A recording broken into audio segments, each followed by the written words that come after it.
매일 성경과 함께하는 오늘의 큐티 시간입니다.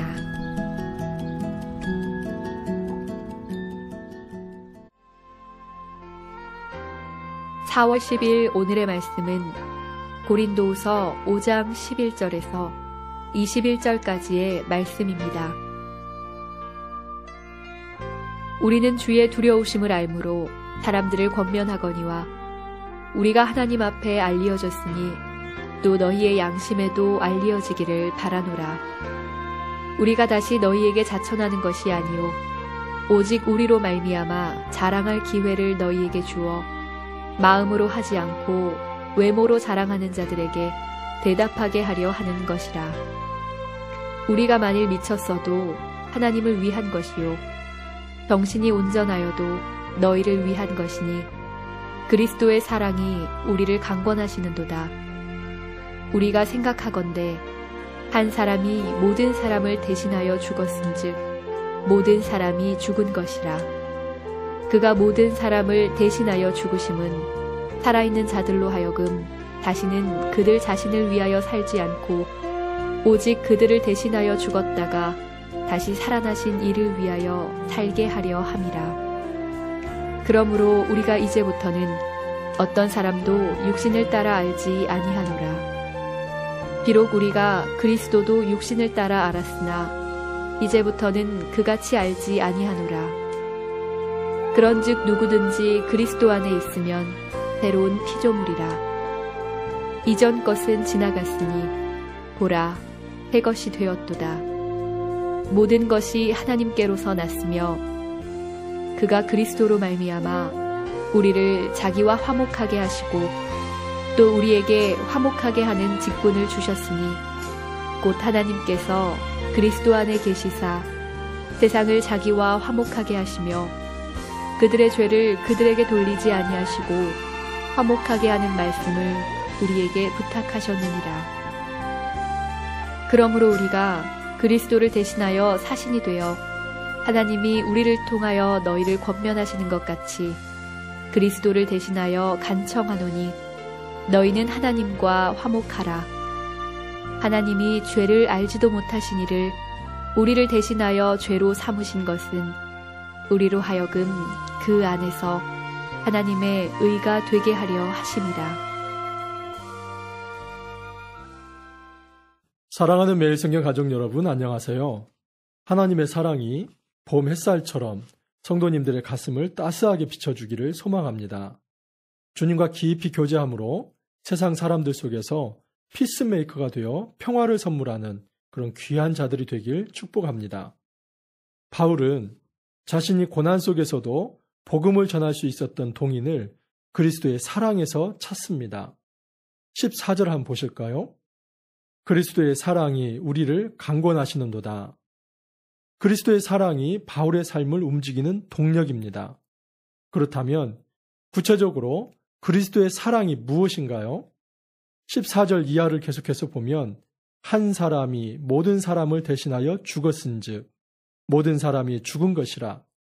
그가 모든 사람을 대신하여 죽으심은 살아있는 자들로 하여금 다시는 그들 자신을 위하여 살지 않고 라고 합니다. 그리스도 한 분의 죽으심으로 죄를 지은 모든 사람의 형벌이 이루어졌으며 예수님 한 분의 부활하심은 그를 믿는 모든 이들에게 생명이 되었습니다.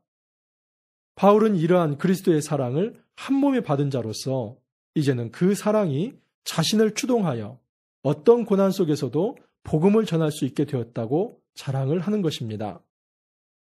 바울은 자연스럽게 자신이 복음의 사랑을 받은 사람답게 살고 있다고 말하면서 고린도 성도들도 그리스도가 십자가와 부활을 통해 이루어 놓은 그 구원에 부합한 삶을 살라고 권면합니다. 15절을 한번 보실까요?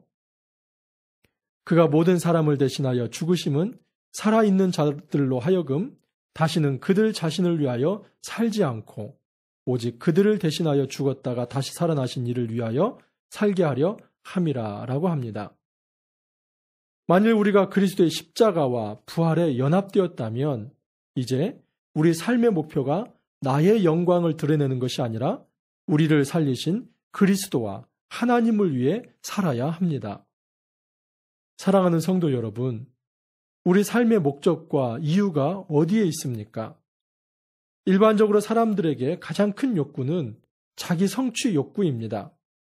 즉, 자신이 살아있는 존재 이유를 알며 그 이유에 걸맞는 목표를 세우고 성취하는 것입니다.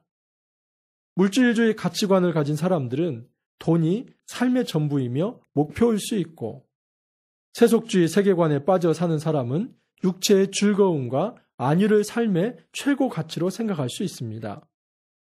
약육강식이나 적자 생존의 세계관을 가진 사람은 권력이 진리이며 목표일 수도 있습니다. 진보주의에 빠진 사람은 끝도 모르는 경쟁에 자신을 함몰시키기도 합니다. 그렇다면 과연 우리는 어디에 목표를 두고 살아가고 있습니까? 바울은 자신의 삶을 추동하는 것은 그리스도의 사랑이며 그 사랑 때문에 헌신하는 것이고 그 사랑 때문에 고난을 감내하는 것이며 그 사랑 때문에 욕을 얻어먹으면서까지 복음을 전하는 것이라고 합니다. 바라기는 우리 역시 그리스도의 십자가 사랑과 부활의 소망에 휘감겨 살든지 죽든지 오직 주를 위해 살기를 원합니다. 바울의 고백을 다시 한번 들어보길 원합니다. 13절입니다. 우리가 만일 미쳤어도 하나님을 위한 것이요 정신이 온전하여도 너희를 위하는 것이니 라고 합니다. 바울은 사나 죽으나 정신이 있으나 없으나 오직 주님을 위하여 그리고 그가 맡긴 양떼를 위하여 자신의 삶을 드리겠다고 합니다. 바울은 한때 그리스도를 육체로 알았던 자신의 지난 과거를 회고합니다. 16절입니다. 그러므로 우리가 이제부터는 아무 사람도 육체대로 알지 아니하노라. 비록 우리가 그리스도도 육체대로 알았으나 이제부터는 이같이 알지 아니하노라 라고 말을 합니다. 한때 바울이 예수님을 육체로만 알아 예수라는 존재를 나무에 달려 죽어 하나님의 저주를 받은 자로 치부하였습니다. 그리고 그런 자를 숭상하는 그리스도인들은 마치 사회의 암과 같은 존재라고 생각하여 제거하려 했습니다. 바울은 이런 생각이 얼마나 어리석었는지 말합니다. 그러면서 앞으로는 어느 누구도 육체대로 알지 아니하겠다라고 말을 하는 것입니다. 이제는 새로운 기독교 세계관으로 모든 사람을 바라보겠다는 것입니다. 17절 한번 보십시오. 그런즉 누구든지 그리스도 안에 있으면 새로운 피조물이라. 이전 것은 지나갔으니 보라 새 것이 되었도다. 바울은 지금 위대한 선언을 하고 있습니다.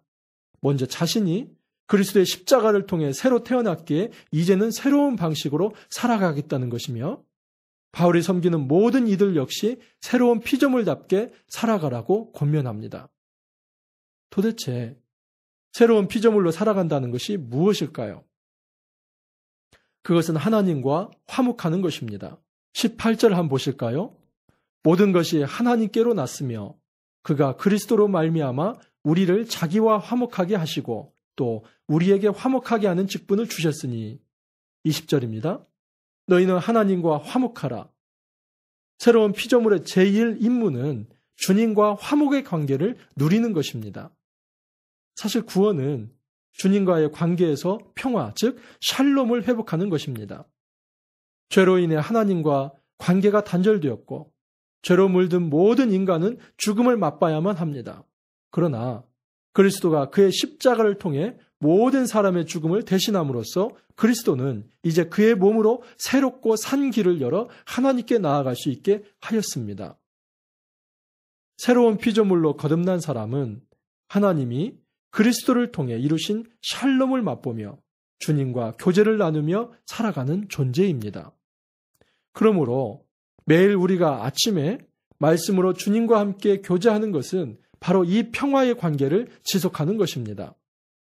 말씀을 읽고 그 속에서 하나님의 음성을 들으며 읽은 말씀을 바탕으로 기도하는 성경 묵상의 시간은 바로 하나님과 평화를 맛보는 가장 극적인 시간입니다. 주님과 평화를 누리는 개인적인 관계는 곧 가족으로, 공동체로 확장이 될 것입니다. 그래서 개인의 예배가 공동체의 예배로, 그리고 공동체의 예배가 직장과 같은 삶의 현장에서 드리는 삶의 예배로 확장되는 것이 바로 하나님의 평화를 제대로 누리며 사는 것입니다.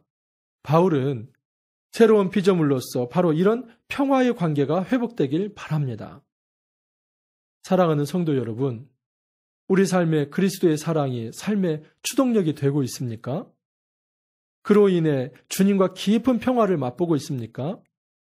주님의 평화를 받은 자답게 또 누군가에게 하늘의 평화를 선물하고 있습니까? 오늘 하루 주님의 사랑으로 더욱더 평화가 가득 넘치길 간절히 소망합니다. 함께 기도하겠습니다. 사랑이 많으신 아버지 하나님, 그리스도의 사랑을 우리의 마음에 심어주시니 감사합니다. 그 사랑을 받아서 또 누군가에게 평화를 이루는 피스메이커의 삶을 살아가기를 원합니다.